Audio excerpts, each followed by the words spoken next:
নমস্কার বন্ধুরা, আমি চন্দ্রিমা। সামনেই আসতে চলেছে লোকনাথ বাবার তিরোধান দিবস। এই দিবসটি আমরা কিভাবে পালন করব এবং শুভ সময় সব কিছুই আজকে আমরা জানব।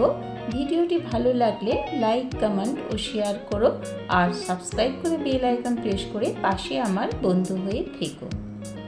জ্যৈষ্ঠ মাসেই পালিত হয় বাবা লোকনাথ ব্রহ্মচারীর তিরোধান দিবস। ভক্তদের কাছে অত্যন্ত পবিত্র এই দিনটি।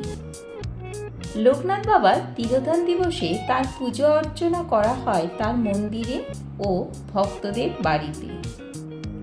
সামনেই আসছে নতুন বাংলা বছরের দ্বিতীয় মাস, অর্থাৎ কিনা জ্যৈষ্ঠ মাস।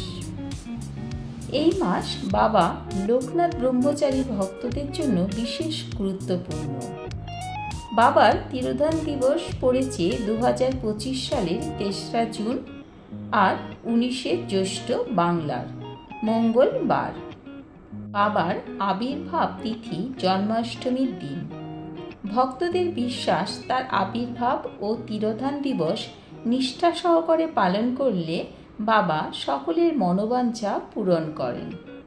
পশ্চিমবঙ্গের বসিরহাটের 84 চাকলার অন্তর্গত কচুয়া গ্রামে তাঁর জন্ম হয়।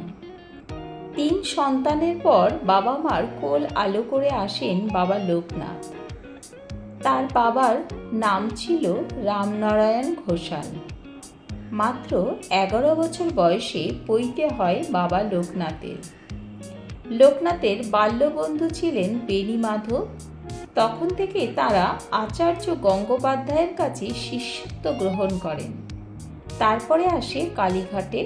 সেখান থেকে তাদের সাধনার যাত্রা শুরু এবং তিনি বাংলাদেশের নারায়ণগঞ্জে সোনাগাঁয়ের বারতি আশ্রমে মহাসমাধি লাভ করেন। বাবা খুব সাধারণভাবেই নিজের জীবনযাপন করতেন। তার পুজোতে কোনো বিশেষ আড়ম্বরের প্রয়োজন হয় না। প্রয়োজন হয় শুধু ভক্তি, শ্রদ্ধা, নিখাদ ভালোবাসার। মিছরি হলো বাবা লোকনাথের প্রিয় ভোগ। এছাড়া ওই দিন অনেকে খিচুড়ি, লাবড়া, চাটনি এবং নানা রকম নিরামিষ পদ রান্না করে বাবা লোকনাথকে ভোগ নিবেদন করেন।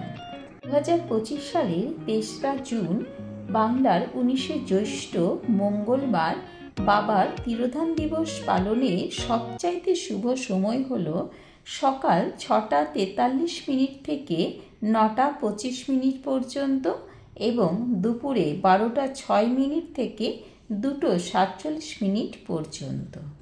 বিশ্বাস অনুসারে বাবা লোকনাথের তিরোধানের সময় তার বয়স ছিল আনুমানিক 160 বছর। তার মহাপ্রয়াণের দিনটি অত্যন্ত শ্রদ্ধার সঙ্গে বাংলার ঘরে ঘরে পালন করা হয়। সকলের মঙ্গল করো। জয় বাবা লোকনাথ, জয় বাবা লোকনাথ, জয় বাবা লোকনাথ।